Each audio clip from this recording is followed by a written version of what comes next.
Is this homemade? It looks cheap. With those mocking words, my son's wife, Maria, gazed at the cake on the table. The hearty, bright strawberries are placed on top of a snowy white sponge cake. Today, everyone had gathered at our house to celebrate our grandchild Yolanda's elementary school entrance. The position and number of strawberries were carefully calculated so that they could be evenly distributed to everyone gathered. Don't say that. It was made with great effort so that Yolanda would be happy, okay? When I said this, Maria made a blatantly disgusted face. It's obvious that the cake from the shop is much better. Don't make little Yolanda be considerate of others.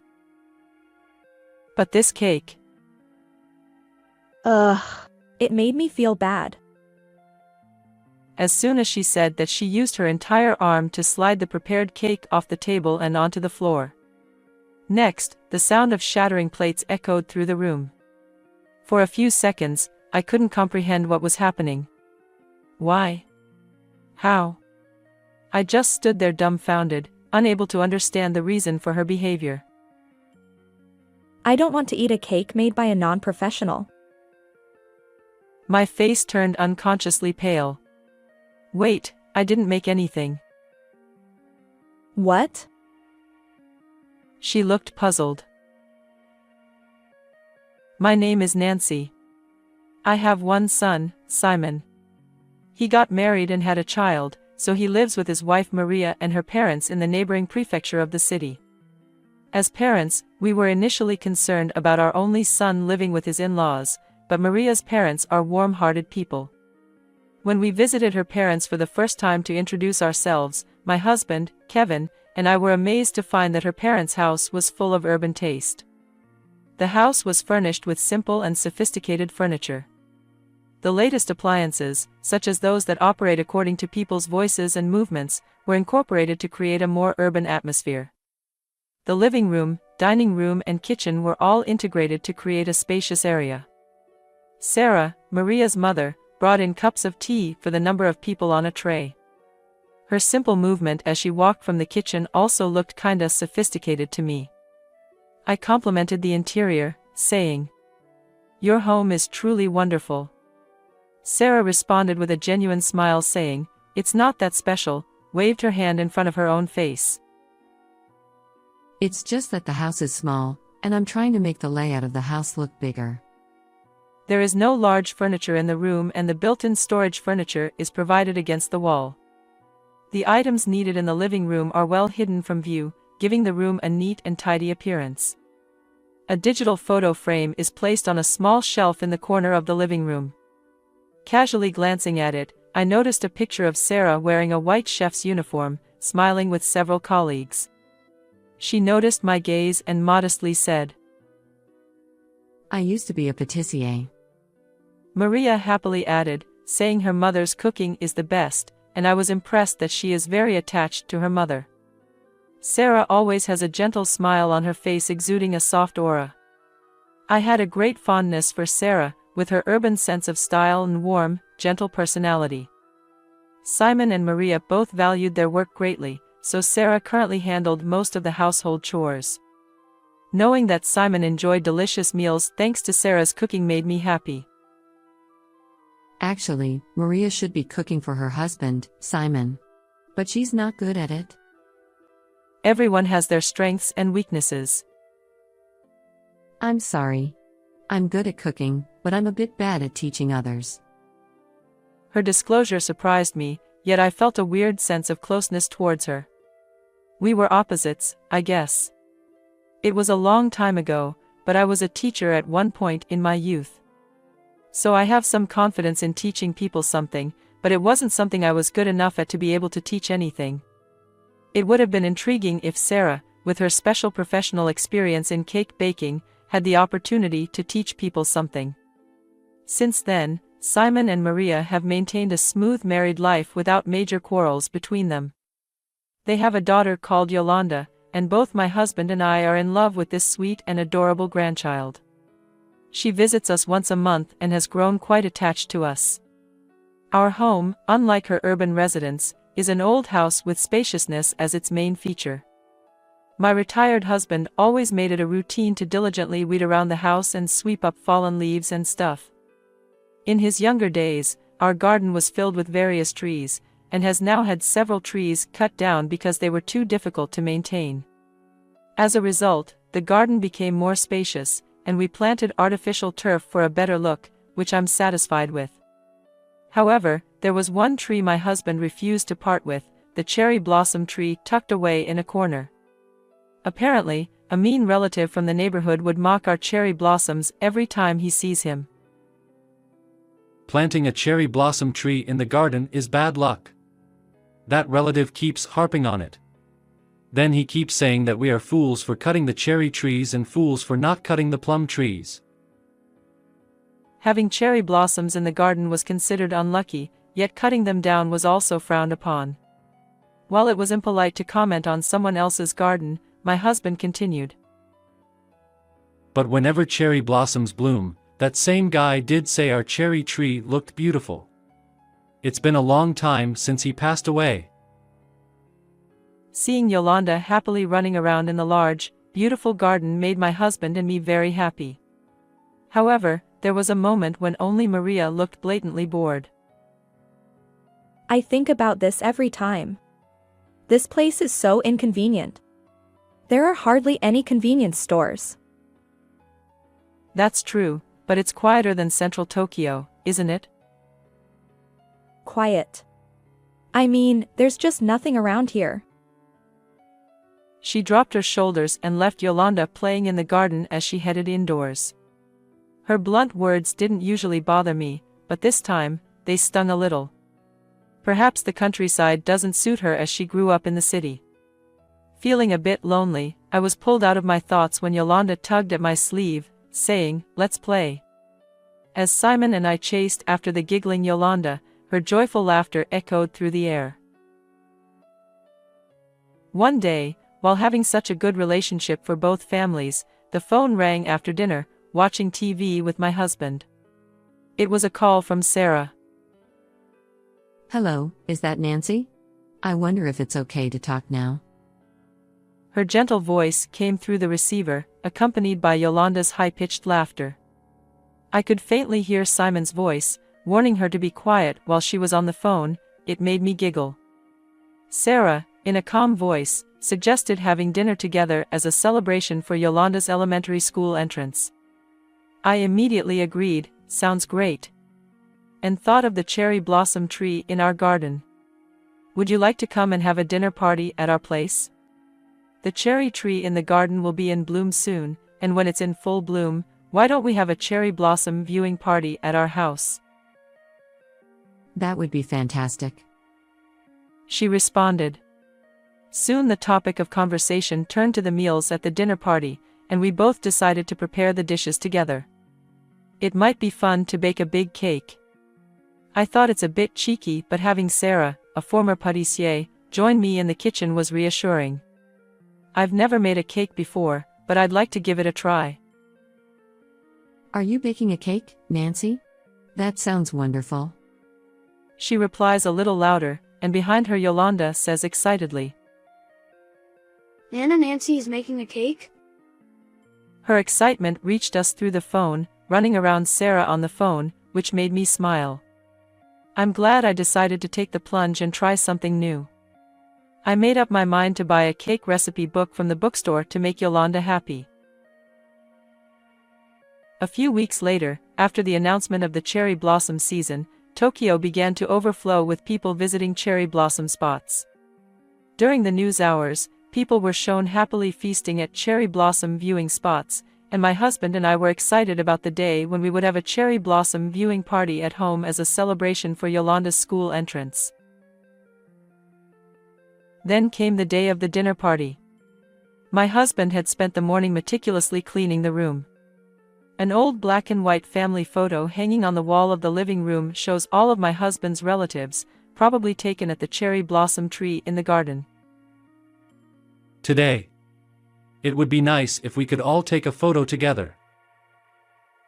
I smiled and agreed. The clear blue sky stretched overhead. The fully bloomed cherry blossoms in the garden attracted several white eyes, hopping from branch to branch. There is no wind and the sunshine is pleasant, making it a perfect day for cherry blossom viewing. My son and his wife, their parents and a grandchild are all here, making the house very lively. As promised, I teamed up with Sarah in the kitchen to prepare several dishes. She was interested in the size and cleanliness of my house and complimented me on the ease of use of the kitchen. It feels like an old-fashioned kitchen, doesn't it? I don't like to be separated from the main room, it's like being left out of the post-meal gathering. But in a way, isn't the kitchen a workplace?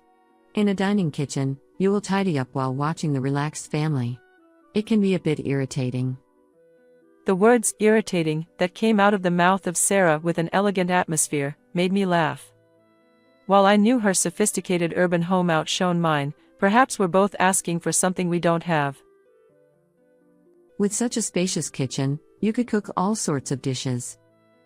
She continued, and we chatted like girlfriends. As I carried dishes to everyone starting in the large hall, Maria sat there, seemingly bored, staring at her juice-filled cup. I told her that Sarah and I would be in charge of the cooking this time. And I wanted her to be relaxed though. I decided to go back to the kitchen and stand in front of the oven waiting for the cake to bake. Sarah left me to chat in the hall, saying she would take a short break. While I was in a daze, Maria suddenly came into the kitchen and looked at the finished cake on the table. She looked at the cakes lined up in the kitchen and gave me a sour look. Is this homemade? Looks cheap. She scoffed, gave me a harsh comment and looked at the cake on the table. The hearty, bright strawberries are placed on top of a snowy white sponge cake. The position and number of strawberries were carefully calculated so that they could be evenly distributed to everyone gathered. Don't say that. It was made with great effort so that Yolanda would be happy, okay? When I said this, Maria made a blatantly disgusted face. It's obvious that the cake from the shop is much better. Don't make little Yolanda be considerate of others. But this cake. Ugh. It made me feel bad. As soon as she said that, she used her entire arm to slide the prepared cake off the table and onto the floor. Next, the sound of shattering plates echoed through the room. For a few seconds, I couldn't comprehend what was happening. Why? How? I just stood there dumbfounded, unable to understand the reason for her behavior. I don't want to eat a cake made by a non-professional. My face turned unconsciously pale. Wait, I didn't make anything. What? Hearing the loud sound of dishes breaking, Soyman and Sarah came out into the kitchen. Sarah saw the cake on the floor and said, "What the heck?" and immediately asked Maria, "What the heck are you doing, Maria?" with a stern expression on her face. Maria looked frustrated and made a troubled face and started to touch her hair. Nancy accidentally dropped it when she was trying to carry the finished cake. In response to her excuse, Sarah did not even glance at me. She just remained silent and stared at Maria. I unintentionally clutched a notebook and a writing utensil in both hands tightly. She knew immediately that I did not carry the cake and dropped it. Then she was trying to figure out why Maria was lying. Her atmosphere towards Maria's aggressive stare, which refuses to look away, is different from her usual calm and gentle impression. Nancy wanted to learn how to make cakes and was observing the cakes I was making until a while ago. It wasn't finished yet, there was no way she would carry this cake. What? Did you make that cake? She nodded a little sadly. Meanwhile, the oven's timer told us the cake had been baked. Sarah quickly instructed me to open the oven. I slowly took the cake out from the oven. The sweet aroma fills the air and spreads throughout the kitchen. I was baking this sponge thinking it was for practice, but let's use this for the real thing, shall we? She said apologetically. While the baked cake cools, she silently cleaned up the shattered plates on the floor. I quickly prepared a rag and helped, and she was quietly shedding tears. Maria stood there awkwardly, even without helping us to clean. She did not return to the hall, but just watched me and Sarah as we continued cleaning.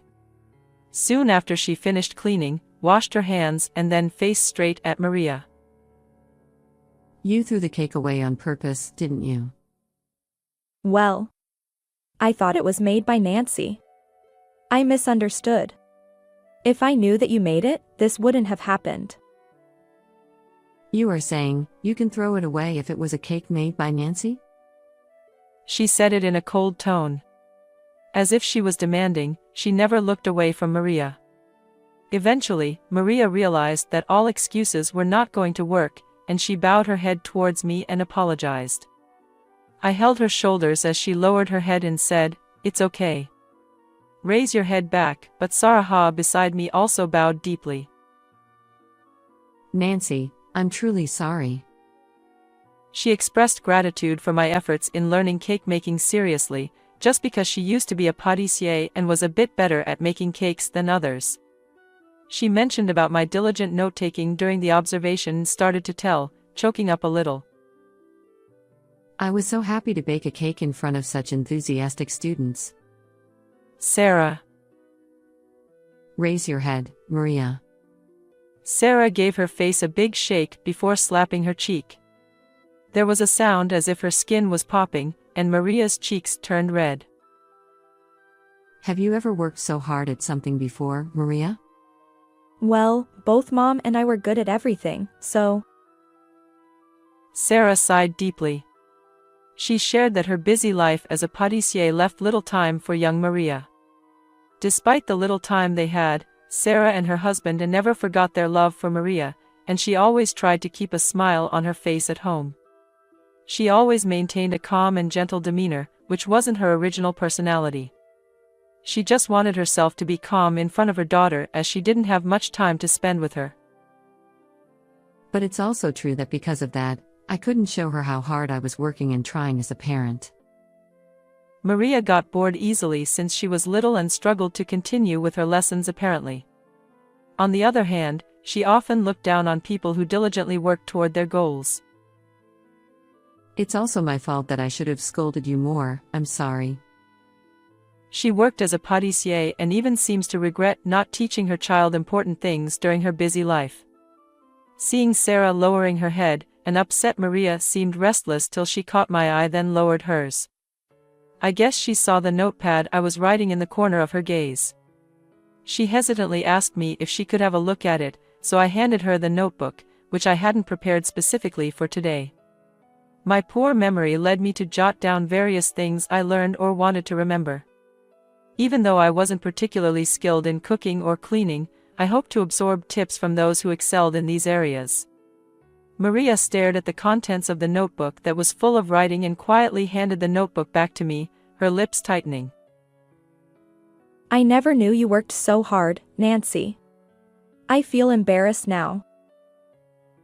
For her, Sarah had always been an ideal mother to be proud of. From a young age, Maria saw her as a gentle, capable woman who effortlessly handled household chores and seemed like a superman. But the truth was, Sarah worked harder than anyone else, which is why she could not tolerate the act of insulting someone who was making an effort. Just then my husband appeared in the kitchen to see what was going on. As I hesitated to explain, Sarah immediately gave a brief account of what had happened. My husband nodded quietly, thought for a moment, "I see," and then smiled calmly. To err and not change, this is called a mistake. Perhaps you guys should consider what to do moving forward for Maria. My husband used to teach at the local university. Maybe that's why he sometimes reverts back to the way he used to speak when he taught and sounds preachy. I found it funny and it made me laugh. Accepting our own mistakes can be hard, especially for those who lead earnest lives. But mistakes are part of life's journey. With that perspective, he concluded his talk. Eventually, when I saw that the freshly baked sponge dough on the table had cooled down, I lightly slapped my own hand. Yolanda, who had been watching fearfully behind my husband's back, was also looking on anxiously. She sensed the bad vibes between the adults. She is usually cheerful but now also quietly clings to my husband's side, gripping her dress sleeve. I bent down in front of her and smiled. "Hey, Yolanda, would you like to make a cake with Nana Sarah and Nana Nancy?" Cake? Didn't you drop it? "We have a sponge cake we made for practice. There are still some ingredients left over. Let's decorate with cream together." She enthusiastically nodded. I looked up and turned my gaze towards Sarah. I asked her with just my eyes to see if she could join me, then she seemed to have accepted my idea and nodded with just her eyes. We mixed cream and sugar in a bowl, placing the bowl over ice water while using a mixer to whip it. As I held the bowl steady, Sarah supported Yolanda's hands, guiding her through the mixing process. As we had not much time left, we skipped some of the steps and started applying the finished cream to the sponge. Yolanda happily applied the cream. Both Sarah and Maria were silently watching her doing it. My husband and Simon returned to the living room, probably enjoying beers. Occasionally, their hearty laughter echoed from the other room.